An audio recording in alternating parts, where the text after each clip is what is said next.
Everybody that's at home online. Yeah, actually, let's pop the screen if I want to see who everybody's here. Hey guys, how's everybody doing? We've got. Here you can see. Here. There we go. Here. A couple people without names on it. All right. Well, this class really doesn't work well with nobody here. Should we unmute everybody? Yeah. Hello. Okay. Hey there, who do we got? That's Sue Thompson. Hey Sue, how you doing? Good. So now we've got. Let's see who we've got. Sue, Amanda, Casey, Pam, Victoria. Okay. Hey. Oh, we got more people coming in. Yes. Thank you. Somebody phoned us off the street and told us to come in here. Good. Good deal. All right. So Amanda's on, right? You'd be proud to know that Aaron's in here. So I know. I just got off the phone with him, so he better be in there. good. All right. We're gonna get started, everybody. We're running a couple minutes behind. So what we're gonna get started with is we're gonna talk about basic lead conversion on specific property scenarios. So with lead conversion, we've got two real scenarios that happen in the world. We've got specific property, which is sign calls, leads off Realtor.com or Zillow, people calling because they want information on a specific property. Those are probably the easiest. Those are the easiest to have a conversation framed around. The other type that we deal with is non-specific property, general buyer or seller info. They're picked up on a landing page. They're picked up on the internet for just general information about the process of buying or selling a home. Which one do you think really converts faster? Specific property. Yes, because they're already kind of out in that mode looking at specific property. So landing page leads, Facebook leads, things of that nature, a lot of times they have a life cycle of 6 to 18 months before they're going to be ready to convert. It's a longer term nurture. So we'll start today with specific property. Let's think about where specific property leads come from. Sign calls. That's a big one. So 60% of the phone calls made, 60% of the phone calls made to realtors come from the actual yard sign. That's a true fact even today. So internet such as Realtor.com accounts for a big portion of specific property leads as well. Same with Zillow. Open houses and open house advertising, big source of specific property calls. So let's talk about this. Years ago, we did kind of a fun thing where we did a little bit of a ninja move and we pretended to be buyers. A few agents, we pretended to be buyers and we just called a whole bunch of listing agents on specific calls. We wanted to see what the feeling was when we got on the phone with agents. And overwhelmingly, it was like I needed to take a shower when that conversation was over. It was horrible. Pushy, not listening. I mean, there was people we called and be like, oh, what do you want? Do I really have to answer the phone and help you right now? And the attitude was terrible. And finally, we got a couple rock stars on the phone. But let's talk about what some of the best practices are for rock stars. The reason I'm bringing this up because most agents are bad at conversion. Believe it or not, I'm paying Tom 7% to sell my house, and he stinks at conversion. If I'm a seller, I'm probably going to say, walk me through when the phone rings, what's going to happen. Talk to me like I'm a buyer. So some of the best practices for lead conversions and understanding this, your competition will not answer the phone or respond 36% of the time. 36% of the time, a consumer gets zero response. So, Tom, thanks for taking my 7% and only responding to 64% of the people that inquire. Awesome, man. Appreciate it. 8% I'll respond. There we go. For an extra percent, you'll respond. For those that do respond, we have an average response time of 5 to 9 hours. 5 to 9 hours. Now, Aaron, if you're a buyer and you see one house that you like, is it possible that you may have saw 3 houses that you like? Absolutely. May you call on 3 properties or inquire on 3 properties? If I'm the guy that gets back to you 9 hours later, how am I standing already? Not so good, right? To get back at zero. Right. So speed the lead. The person that responds first is going to win the day. So when you're talking about lead conversion, you're talking about having response time set up that you're back to that lead within 30 seconds. How do you do that if you're in an appointment? AI, autoresponders, artificial intelligence, having AI. Another reason why we really like call action here, because you can mask your phone number that when somebody messages in, it can have an actual conversation without you being present, which is nice. So let's talk about best practices. When I was on the phone with that kind of focus group where we call those agents, there was one thing that we noticed a lot of. What people did is they inherently felt the need to read a script about the property. So the conversation went like this. Yeah, I'm glad you called in on XYZ Main Street. 3-bedroom, 2-bath, listed for $350,000, and they're just going down a rap sheet on the property. What do you think is wrong with that approach? It's like going in a restaurant, the server reading you exactly what is in front of you. Yeah, and the whole time I just had a question on one item. Very impersonal. Yeah, it's impersonal and it's not relevant. I already know all that information. Yeah, What's that? I already know all that information. Exactly, right? So really what you need to figure out is what is relevant to that particular buyer. Anybody love getting sales calls when like Kirby vacuum guy knocks on your door or calls you? Do you just love that moment? Does anybody love sales calls? Kind of do. I mean, you're the odd duck though, right? Well, no, I mean, I just kind of use it for my own Yes. experience, I guess. I ask questions and, Yep. learn. I do the same thing, but realistically, because I'm always like, hey, I've actually talked to people in other sales industries. I'm like, why did you say it this way or that way? I like picking people's brains. But the reality is most people don't like sales calls. So when the phone rings and Aaron answers the phone, ring, ring. Hello. Hi, I'm a realtor calling about a house. That's what they hear. Okay, I'm a realtor. I'm invading your space, and I'm calling about a particular piece of property. That's what they hear. To reframe it correctly, ring, ring. Hello. Hi, I'm responding to an inquiry you made on, XYZ property, right? yep, on XYZ Main Street. So your action is what triggered my response. Or inaction is a better way to say. An action that has taken place triggered my response. So I'm responding to an inquiry on XYZ Main Street. Do I have the right person? Oh, yeah, it was me. That was you. Great. Could it have been, I made this mistake exactly twice in my career. You called. No, I didn't. But I'm looking right at the caller ID. You called. No, I didn't. Click. Here, what is probably the guy's wife or something, right? So always ask, do I have the right person? Yes, I do. Great. Now they're wondering, who the hell am I talking to? My name is Mike with Realty Group. You are? Aaron Peterson. So you are Aaron Peterson. Great. Nice to meet you, Aaron. You inquired on XYZ Main Street, and here's the big one. Here's really the big one. Because we don't know what they wanted. We don't want to read them that rap list. You inquired on XYZ Main Street. How can I help you? Actually, I'm another realtor that I'm curious about how Zoomies are going. Had that call yesterday. Nice. Yeah. You know what you do? You recruit them. Exactly. Over here? That's what you do. Exactly. Yep. Exactly. Because you'll still get paid for that. I think we had that twice. I think Andy might have actually did that. Okay, so how can I help you? And what kind of responses do we usually get? Do we get what's the price? Sometimes. But what we usually get is it still available? Why are the sellers moving? Does it only have a 2-car garage, or is there room for more in the back? So do you have additional photos? I mean, there's all kinds of things that people ask that usually have nothing to do with the metrics of the house. So how can I help you? And the answer is, well, it's been on the market for, 27 minutes now with the sellers, possibly think about taking a price reduction. We're looking for a deal. I'm looking for a deal. How much do you want to spend? See, Tom's kicking in already.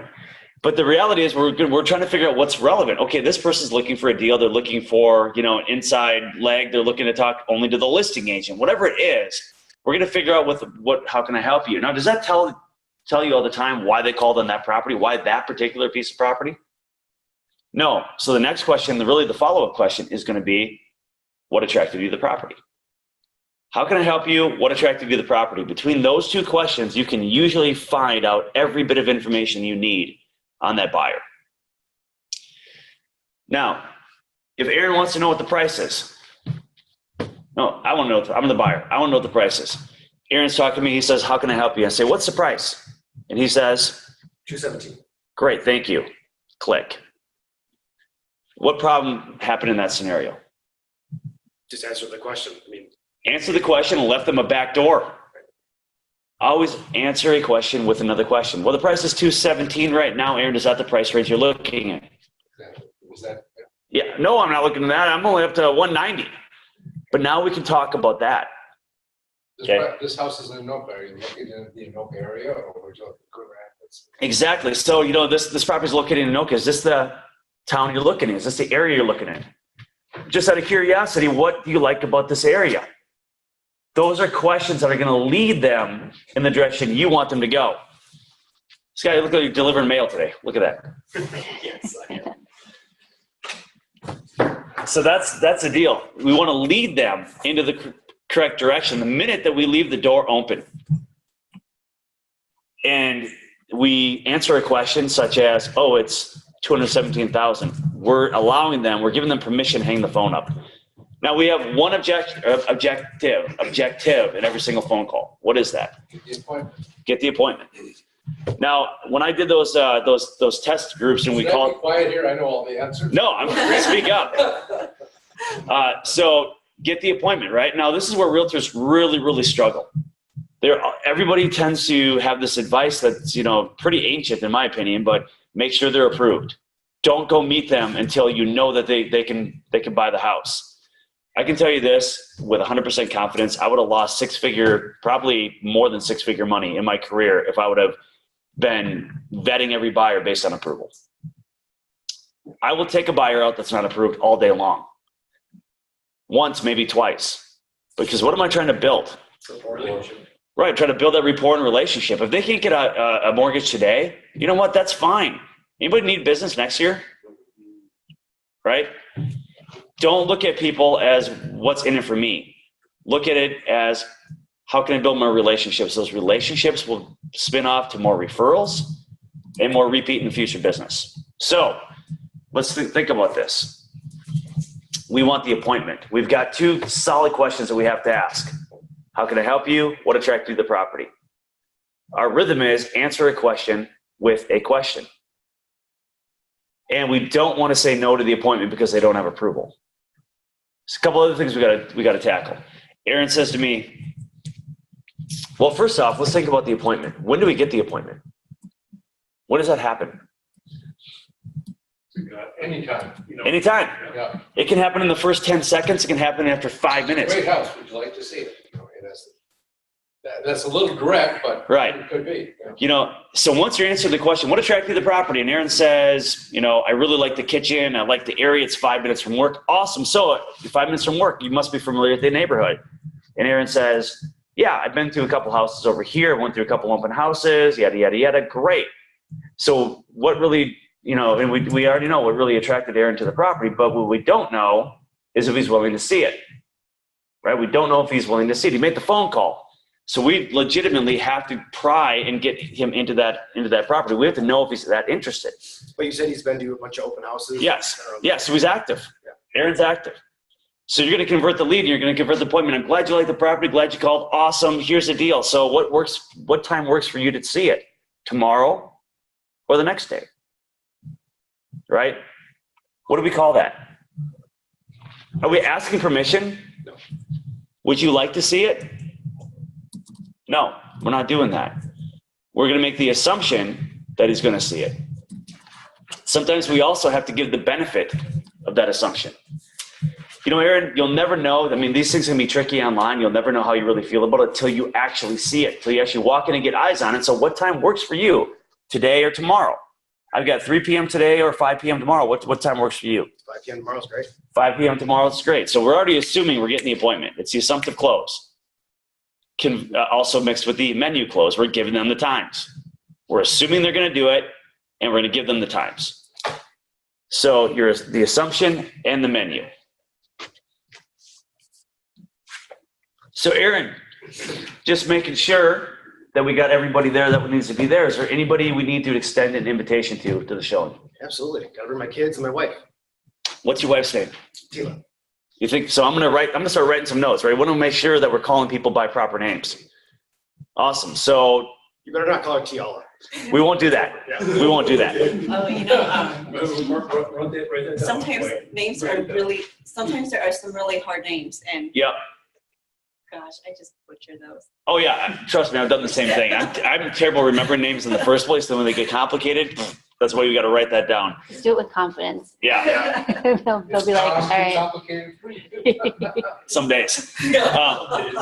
Okay, so let's think about this. We're getting the appointment. We've figured out what they like with the house. Why do we want them talking about what attracted them to the property? They're gonna give us information we need to help advise them, build our value, I In suppose. case there's some other properties they may want to see. Alternative properties. Every month I hear stories of people showing up. By the way, they're going to have a less than a 5% chance of actually buying the house that they call in on. Less than 5%. But if you stack alternative properties, get them off that house. You want to get them onto other things that you're providing. Realize that likely they're not going to buy the house they called in on. But if you know what they're really looking for, when I close that appointment and Aaron says, yep, 5 o'clock tomorrow, awesome. Anybody we need to extend the invitation to? Yep. And he tells me the name I'll never remember. So I have to write that down. Great. By the way, Aaron, there's 2 or 3 other ones in the neighborhood that I'm going to bring to as well, just for comparison's sake. I'm going to set these up just for comparison's sake. So let's take an extra 20 minutes per house. So maybe plan for an hour, hour and a half tomorrow. We'll get through all of them. And again, am I asking permission? No, I'm just telling them we're going to do this, right? Will you get an objection from time to time? Yeah. Can you handle the objection? Because if you give the benefit, no, that's great. The only reason we're bringing it for comparison is if you like the house, the subject house at XYZ Main Street, it'd be great for you to look at the other ones to be able to say, hey, I think these guys are honest with the price or not. If you don't like it, we're going to maximize your time and have 2 or 3 other ones in the neighborhood for you to look at so you don't get in the car just for one. So it's a win-win either way. What you want to be able to do is also provide a benefit of everything you suggest. If you can't, it's hard to get over the objection. Yeah, so we're going to show you these other 2 properties because if you love the subject house, it'd be great to compare it in terms of price and condition to the other ones. It's going to give you more confidence to move on it if you really love it. If you don't love it, well, we're maximizing your time and looking at 2 or 3 others in the neighborhood for you. There's the benefit. Okay, so we got the appointment set. We've talked about the alternative properties. We know what they like in the neighborhoods and in the house. There's one more step we have to do.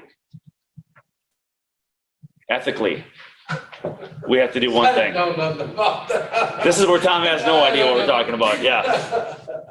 He wants to wash his mouth out with soap when he says ethics. So Gotta ask if they have an agent. yes. And there's a good way to do that. All right.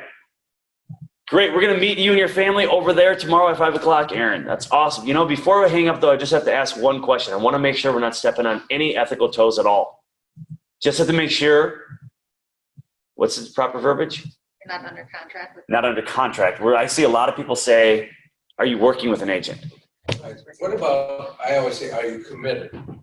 Well, Because they maybe signed something, but yeah, that guy has never showed up. You know, yeah, I signed something. But yeah, but when you do that, you risk the fact that you're poaching somebody that's under contract. That's what you got to do. Now I know you do that all the time and you roll the dice, but yeah. But the reality is are you signed with another agent? Well, I signed something. Great. Do you remember if it's 2 pages or 4? You know, I don't know. Let me go look. Why do I ask 2 pages or 4? Agency versus contract. Yes. Yep. We had one in open house with the girls and I, and she came in and said, yeah, I never hear from another agent. And we asked, were you under contract? Yep. And we said, before we can show you any houses, you know, you've got to resolve that with the other agency, which she did. And Yep. just because the other agent, yeah, had her sign something, but never showed up, never took her out. We showed her 3 houses that she bought. Right. Yep. And you're right, because here's the thing. You got to be careful how you handle it ethically under the articles of ethics. We have to be careful how we handle that. But realistically, not a lot of buyer's agents that are not doing their job are going to fight that cancellation. Yep. They really don't. Especially the Edina and the big companies, they They I mean, it's not usually worth the battle, right? Hey. bad name. They don't want the bad name. Because we had one over at Edina, they wouldn't do anything about it. I mean, really, it comes down to this. The company itself isn't the one. I mean, they've got to go and file the ethics complaint. Or I'm sorry. Yeah, so they're going to have to be in on that. But the reality is arbitration. They got to file the arbitration. But the agent can file the ethics complaint themselves. They don't need the company backing for that. So realistically, most agents will not do so if they feel they've failed in their job.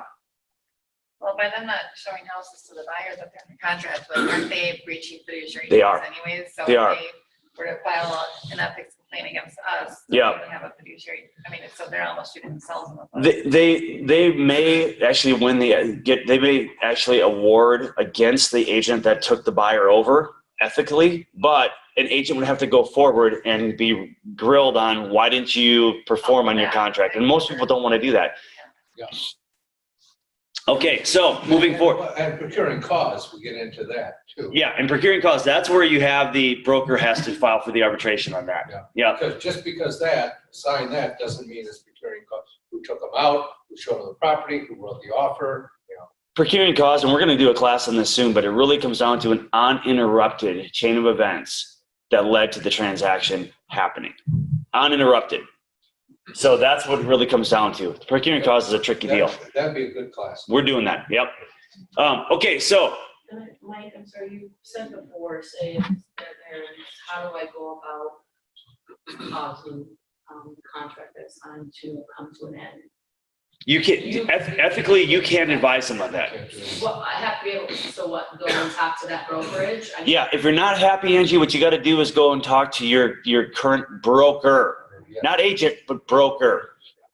Yeah. In one situation, I had a buyer, we lived down in Minneapolis. She didn't indicate that she was under contract until we were about to write. Yep. I think I signed something a month ago, which should be ending today or tomorrow, but I can't get a hold of that agent. I don't have a copy of the contract. I was writing the offer and not knowing what to do because it was a deadline situation. So she did get back to me and told me that she found out the agent told her that it is, she's not under contract anymore. So another valid point is if you don't deliver a copy of that buyer's rep contract to the buyer, are they truly under Well, contract? she said she got it, but deleted the email. Understood. Yeah, but a different scenario is you'll see that happen all the time too. So what would you say if she did not get back to me, or she couldn't find anything about the agent? Would I still be in trouble if I wrote the offer because it was a deadline situation? Well, yeah, you could be, but here's the reality, because what you want to do, and this is the best advice I can give you, is call the agent directly, get their name, call them and say, look, this person doesn't know if they're under contract still. They have no idea. They said they've been trying to reach you. I don't want to do anything I'm not supposed to do. So can you send me a copy of what you have? If they are under contract and the buyer doesn't want to work with them, sometimes give them a simple 25% referral fee and they'll just release it. Yeah, she didn't give me that information. So finally at the end, she just said, yep, I got a hold of her. Yeah. Good. So let's talk about the flow of that conversation. I just want to wrap it up for the people that haven't done this before with us. So it really goes like this. Introduce the property first, not yourself. Responding to an inquiry in XYZ Main Street, do I have the right person? Make sure you get the right person on the phone. Great. My name is Mike Bernier, Realty Group. You are? Aaron Peterson. Aaron, great to meet you. You inquired on XYZ Main Street. How can I help you? And he's going to give me whatever information that he's looking for. I'm going to answer a question with a question. And I'm going to ask him the second important part of this conversation, which is what attracted you to the property. Based on his answers of how can I help you and what attracted you to the property, I'm putting together a list in my mind of alternative properties. What I need to do to search for those alternatives. I'm looking for places that I can handle objections if they so arise. And we're going to talk about objection handling in the second half of this. We're going to find out, is Aaron going to be flying solo, or does he have somebody we need to invite to that showing? Because I'm booking the appointment, regardless of whether they're approved or not. By the way, never assume people need a loan. I've made that mistake again twice in my career. Ask them if they're, talk to a lender. Like, why would I talk to a lender? I'm sitting on $1 million cash, and that's an embarrassing conversation. So really the way I like to phrase it is there's 3 ways to purchase properties. And people usually get a mortgage, pay for it in cash, or get a gift. Where do you fall in? A combination of the 3. Combination of 3. Awesome. So now I know, right? If they say, no, I'm paying cash, that's great. How many do you want to buy? My record is 41. So, all right. So, the thing on the cash, is that I know it may be too hard coming on asking, can I see your bank statement? yeah, you don't want to do that. But no. how do you vet that? What you got? Great, you got cash. Just out of curiosity, is it cash that's liquid today, or does something need to be resolved in order to get it? I mean, is it liquid or is it asset? No, it's liquid. Great. No, it's asset. We got to pull it from a 401k, or I'm waiting. I'm waiting for a settlement. I've been awarded a settlement. So you want to get details, but you don't want to be too direct. You know. What I usually ask them is, what I usually tell them is that, you know, when we make an offer on the home, if it's cash, we do need to provide some kind of, what you're gonna buy. So we're gonna need some kind of statement, but, so they get the idea, but I'm just. And the way you want to phrase that really is awesome. If you happen to buy this house or any other right now, the seller's going to want to see some sort of proof of funds. So out of curiosity, is your cash liquid today, or do you have to cash in some assets to make it liquid? Ask a question like that, because you're prepping them that in order to service you, we'll need this. So where do you fall in there?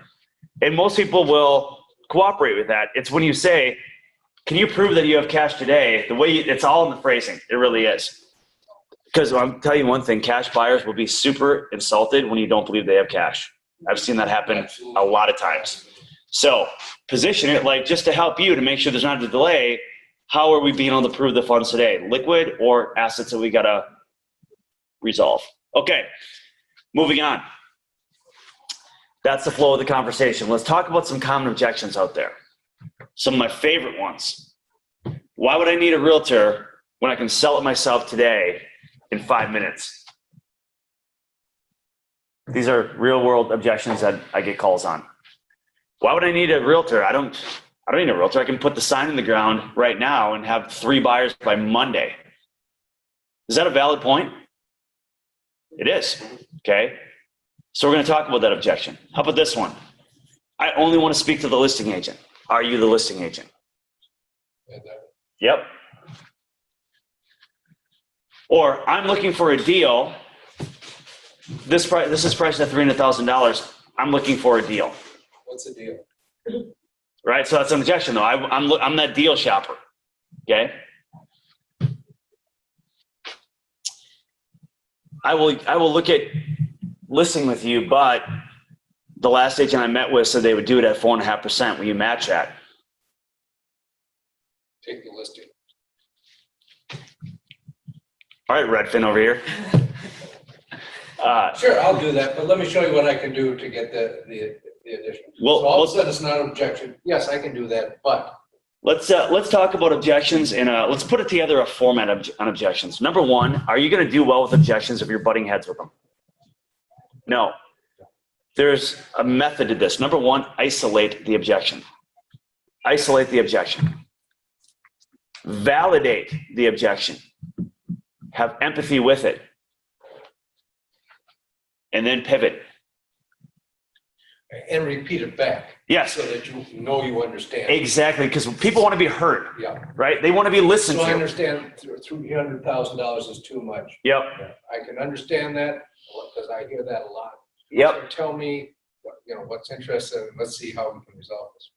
Precisely, because what Tom just said is 100% true. You want to validate, you want to show you're listening and you're empathizing rather than arguing. I hear that a He's lot. been to these classes before, he's just repeating what he's heard. Tom, just let the man speak. The fact that the fact that a man at his age has a memory at all, I'm happy with that. I'm happy he's got my name right. Yeah. Okay, so let's start with the commission objection. I won't pay 6%.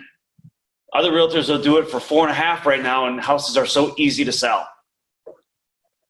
Okay, first thing to point out with that, isolate the objection. Great, I hear you. I understand where you're coming from. As Tom said, we're going to show empathy. We're going to show that we're listening, understand where we're coming from. Question for you, Aaron, is there anything besides the commission that would keep you from moving forward with me right now? No, I just really don't want to get taken advantage of from a realtor. Understood. So what do we just do? We pulled that objection out. We moved it aside and said, other than that, would you sign the contract right now? The answer is yes. So now we only have to focus on the commission. Okay? Now, we can go back and forth on how to focus on the commission, but I'll tell you what, right now, here's, I think, the best way. Everybody handles these things a little bit differently, but think about this. Are buyers or sellers really concerned with what they're paying you, or what they're walking away with. I Net. said this last night, Mike, he's actually my client, so I worked with him before, he's willing to pay me whatever, he doesn't wanna pay a buyer's agent 2.7%. He just doesn't. Oh, wow. That's a new one. That's an objection I haven't heard before. He Okay. said, I'll pay you whatever your commission is, I don't wanna, it's gonna take it, it's nothing for me to sell this. Okay. So here's the thing. Here's how we're going to handle this. We're going to position, remember, the benefit. We got to pivot to the benefit. What is the benefit of paying the buyer's agent 2.7? Massive exposure. The minute you take it below 2.7, what do you have buyer's agents doing? Directing people away from it. You're costing yourself money every single time. So let's talk about how do we position a listing at 6% or 6.5% or 7% to have a higher net. What are the main failure points? And that's one right there. What are the main failure points where people have lost massive money in selling a home right now? Improper exposure, right? So was it somebody else that came to me and showed me the 7-car garage that was labeled as a 2? That was you, right? So improper exposure with improper marketing is failure point number one. Number one. So bad photos, bad information, bad deployment of the marketing. So throwing it on the MLS is not marketing. That's in itself not marketing. You have to position it for sales for top dollar. So that's failure point number one, where we see problems. Failure point number two, where we see problems. Yeah, improper pricing. Improper pricing. So improper pricing today, do anybody know what the average days on market is today? Not median day, but average. 7 days? I don't know. No, it's actually 56, believe it or not. Oh, really? 56 I'm days. talking about maybe the popcorn type. But that's everywhere. That's not That's like just a. Twin Cities. 56 That's Twin Cities. That's But the is that 7 county. closing or offer? What's that? Is that close? No. Okay, 30, No. 40, I would've said. No. Days on market, so when it goes. Days on market when you take single family only and you take of all price ranges. So we're gonna throw all price ranges in there. But the reality is you're still talking 56 days. You're talking like 23 days median, but 56 days average. When you look at that, you have to position yourself to be sold in the first week to 2 weeks to get top dollar. Improper pricing is going to harm you. Okay, it's going to harm you. We all know how that funnels. Less than 10% of the market will look at your house if it's 10% overpriced.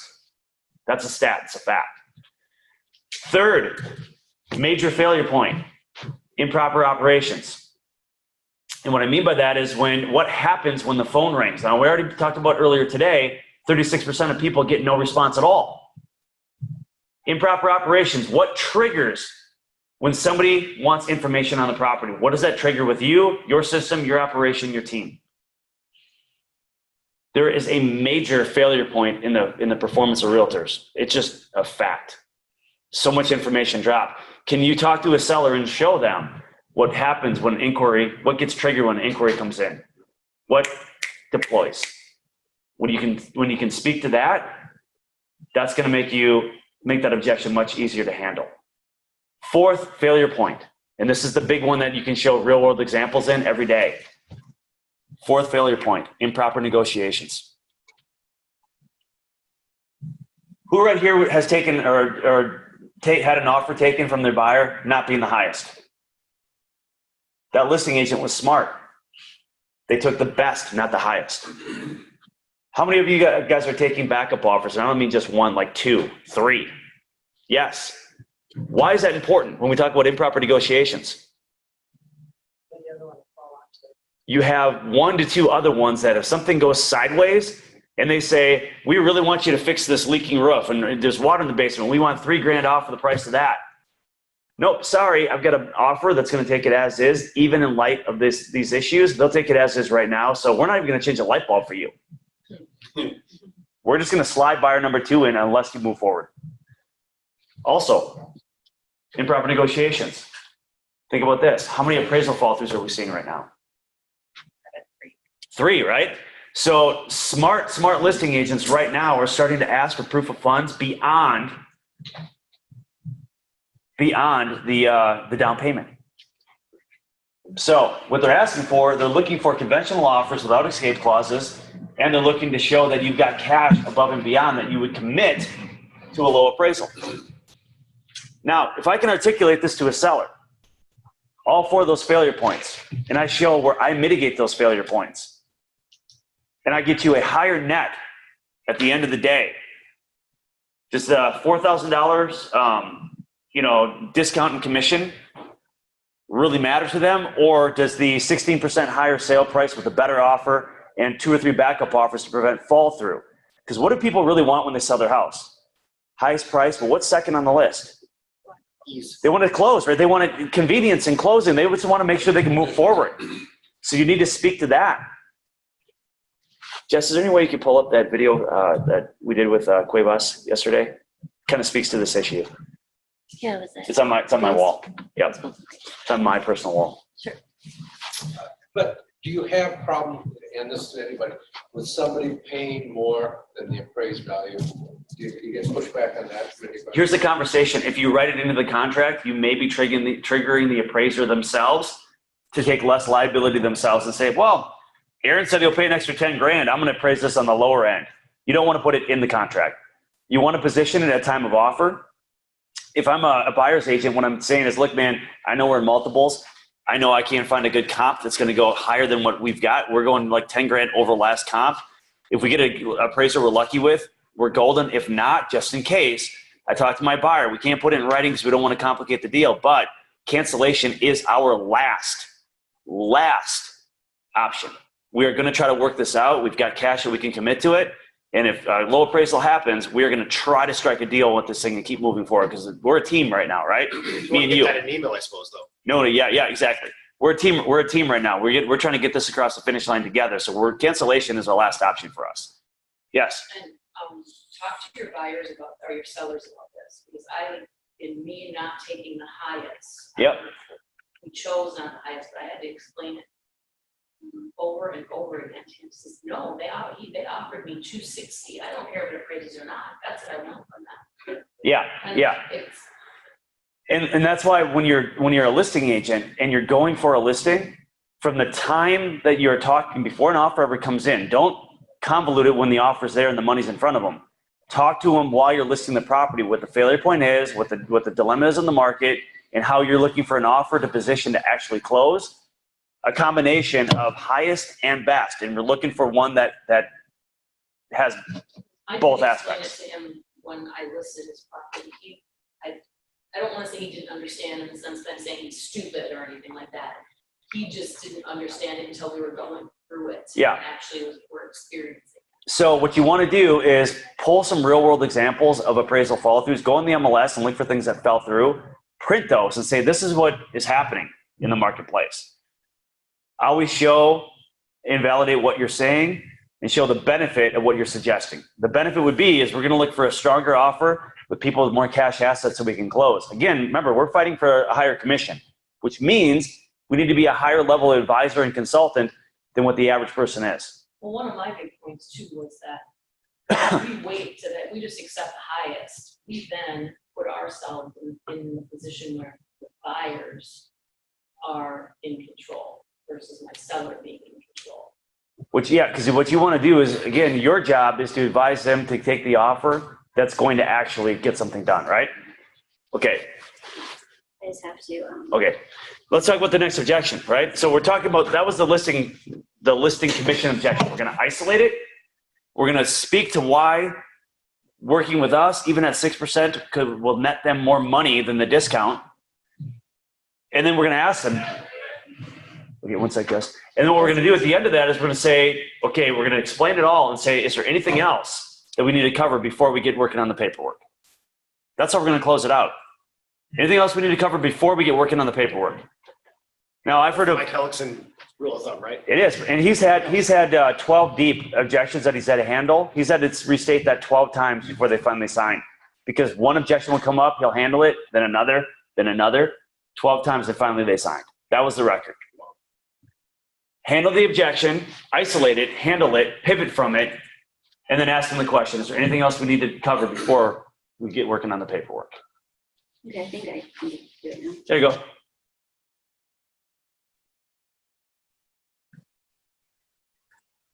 Did you use a flat fee brokerage?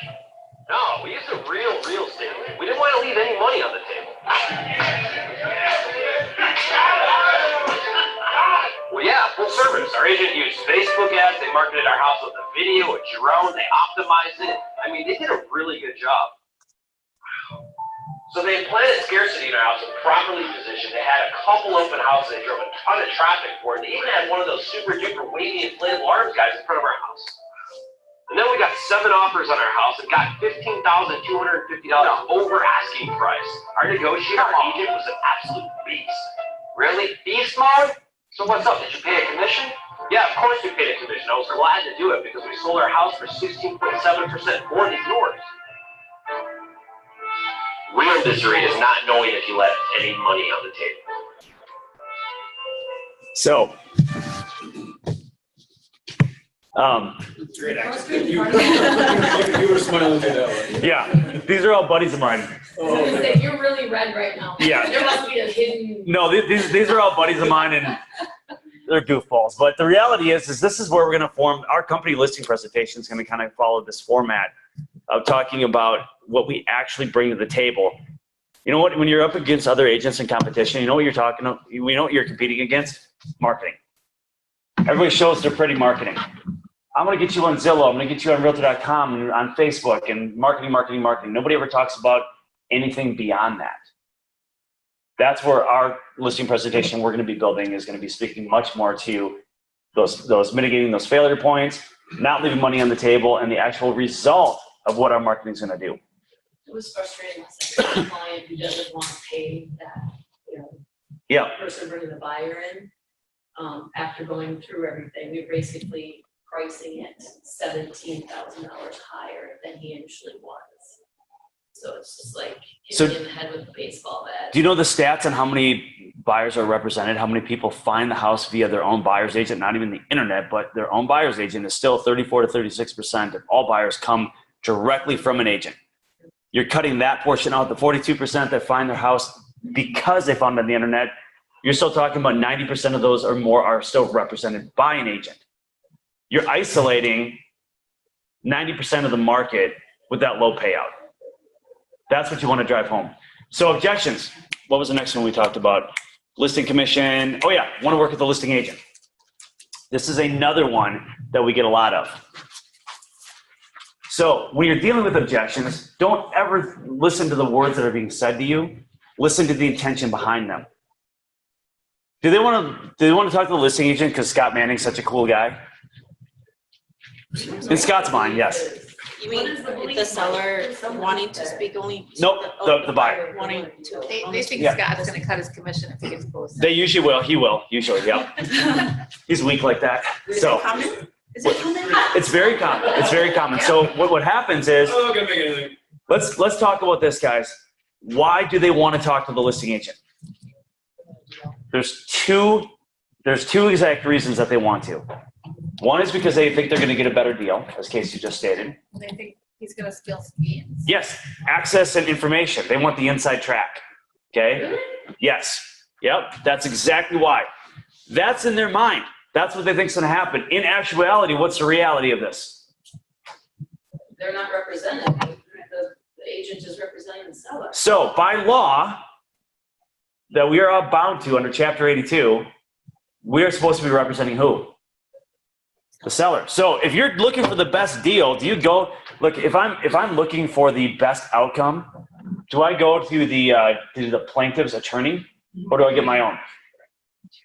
Right? It's that simple. The reality is in their mind, they're getting a better deal with the listing agent because they're looking at what? What's the listing agent going to do for them in their mind? I want a kickback. I want part of your commission. That's what they're thinking.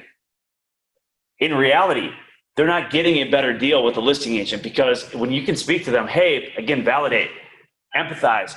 Scott, I understand. Let me guess. You want to speak to the listing agent, one of two reasons, maybe even both. You're thinking you're going to get a better deal, and you think you're going to get better access to information. Is that correct?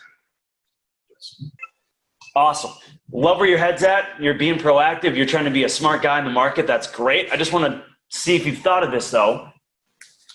Under current Minnesota law, the listing agent is bound by law to represent and get the best deal possible for that seller. Their only job, their only reason they exist is to get the best deal for that seller. I love and I applaud what you're trying to accomplish. However, the method, there may be a better method to accomplish it. You want to tell them they're wrong? No. No. However, there may be a better method to accomplish it. So we're isolating the objection, right? So the next thing we're really going to do is isolate that objection. You're thinking that a buyer's agent can't provide you with the best deal. Is that a true statement? And they're going to have to say, yeah, I think the listing agent was going to be better for that. Awesome. Now, with the buyer's agent, anybody that you talk to, in today's market, what I would be doing if I were you, Scott, is I'd be talking to that buyer's agent and asking for references. I'd be looking them up on social media, looking them up on Zillow. I'd be looking to see what their track record is, because a good buyer's agent has the same duties that listing agent has to their seller. They have the same duties to you. Their job is to get you the best deal and look out solely for your interest and nobody else's. So when you explain that to them, first off, are you going to convert every lead every time? Nobody is. Not one method will ever work every time. This is about increasing your odds. If you did it, if you converted under your current method right now, 1 out of 10, and you're going, that's the bad conversion rate. But you start employing better practices, pretty soon you're 2 out of 10, then 3, then 4, then pretty soon you're converting half to 3/4 of every person you're talking to, because you're on point with your objections. Even when they don't sound like objections, they're objections. When somebody throws out a misconception, something they don't understand, it's your job to be able to do what? Validate it, empathize, isolate it, and pivot. That's what you got to do. And then show the benefit of what you're suggesting. What time do we got? 10:21. Okay. So that's the objection. I know where you're going. I love where your head's at. You're being smart. You're being proactive. You're not relying on other people to get you the best experience. However, the method that you're choosing, there may be a better one. What's that? And Because that's going to come next. And exactly. That's what you want. What you need is a rock star. You need a rock star of a buyer's agent. Guess what? It's a tricky market right now. Have you been looking for a while, Scott? Yeah. Have you noticed how fast houses are going off the market? Brutal out there with multiple offers. So, me, myself, I tell you what, I'm averaging 80% success rate in multiple offers, and we're not always the highest. You need a rock star of a buyer's agent, somebody that can actually perform and give you solid evidence on what their platform is. Because not all agents are created equal, right? There's some good, there's some bad. So you need a rock star, something that's going to represent only your interests, that's going to get you into a property of your choosing that you like successfully for the best price possible. And that is going to open up a conversation of, well, what would you be able to do for me? Know your stats, 80% success rate, multiple offers, not always being the highest. Super good at, building rapport with the listing agent and getting the inside track. You know what? Listing agents want deals to close too. Did you notice, Scott? I don't know if you know, but there's a little inside information on the industry, but there's so many properties that are being withheld right now. They're what we call pocket listings that agents aren't even putting on the market. What they're doing is they're working only with agents they know, because there's a lot of people that are just not that great in the industry. They're saving those properties for the right agents. That's what I'm suggesting, is you get an inside track into that network. And I tell you what, we do a lot of business off market right now. We're killing it in multiple offers. We have a great success rate in getting buyers to do a house for not always being the highest offer. And we have access to properties not everybody does. Those are your value propositions, right? You want to position yourself that you're one of those inside agents that I get the call when a property goes on the market, even before it does.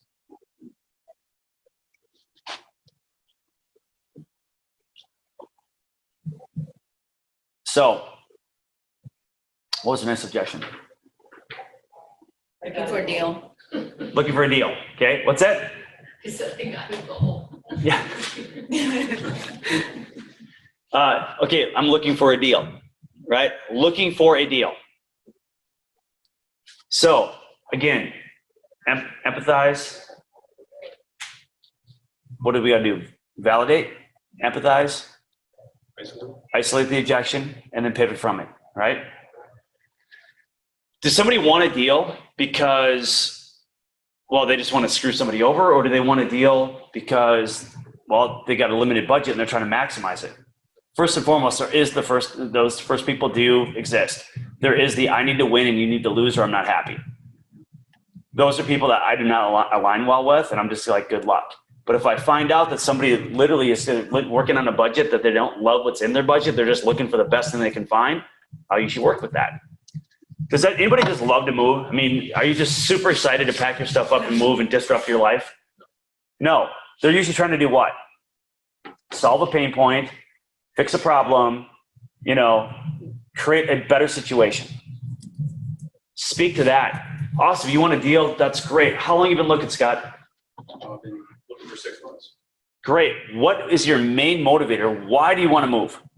Because we need to, more space for the kids. More space for the kids. And you want a deal. Is it a fair statement because in your price range, which you're looking at, are you really thrilled about it or you're not so thrilled about it? I'm not so thrilled. I mean, we're looking at around 240.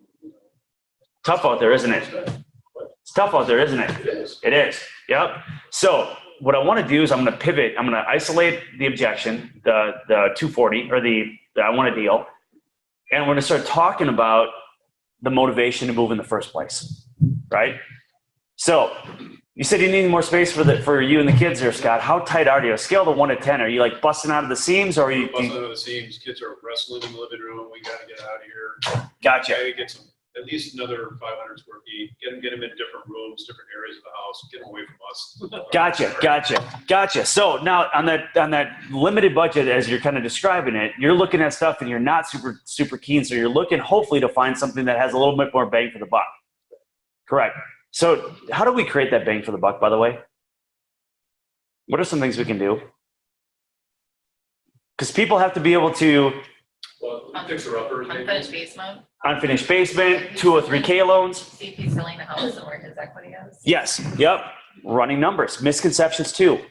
Okay. I can't tell you how many people were quoted from a lender that the lender quoted high on insurance and taxes and everything else. And they realized that they got $20,000 of buying power that they didn't know they had. Okay. So what led you to that price in the first place? Because there's only two things, guys. There's only two things why people say, I want this price. It's going to be cash to close or monthly payment or a combination of both. Usually it's monthly payment for a lot of my buyers. A lot of it is. It's only higher than $1,900 a month. Right. $1,900 a month, right? So that's awesome. What led you to that number? Well, I talked to my lender and they said I'm approved for. Now, what they don't do usually is speak the monthly payment. They speak the approval number. I'm approved for $250, but I don't want to spend that. I want to spend like $235 or $240. I want to be a little under. Great. Did your lender tell you what they use for estimates on interest rate, taxes, and insurance? Well, I don't know. Awesome. So let me ask you this. The house that you want to deal on, which is listed at $265, let's get your lender on the phone right now and run an actual payment on this thing. I can't tell you how many times I sold houses in that scenario. All the time. Yep. Have them run every house. Yep. Oh, it's $75 less. Exactly. Taxes are $18. Exactly. Now, and here's the other thing, pivot from the objection. Also, we're going to have that conversation. If we can't get your lender on the phone, that's fine. But here's what we're going to do, Scott. You won't even know if you like this house until we see it. What we're going to do is we'll get you inside of it. If you like it, then we'll figure out a way to get it to meet your budget. If you don't like it, no harm, no foul. What time works for you? 3 o'clock tomorrow. We want to still set that appointment. The minute you start arguing on price and start, trying to sell them on why they should pay more, you're going to lose them. Get them in the house, build rapport, figure out the payments. That's the best way you can do it. It's strange how you can go from one area to another 10 minutes away and it's $600 difference. Right. And we are right here, so dumb for doing this, but we did this. In our search criteria for the last house we live in, we bought, Our house we actually found was 6 blocks out of the search criteria. Now, the only reason we found it is because we happened to be driving through the neighborhood and cutting through, and I'm like, wait a minute, why didn't we see this one online? And I'm like, oh man. So we pulled in the driveway. We literally bought the house within an hour. It was vacant, showed it, bought it. In fact, I called the listing agent when I was still in the living room. Never even made it past the first floor. Use your example a lot because I've had White Bear Lake buyers. Yep. I bring up the city that you were in. Birchwood. They lived in Minnesota for years. No one's heard of it. Yep. Yeah, it's very common.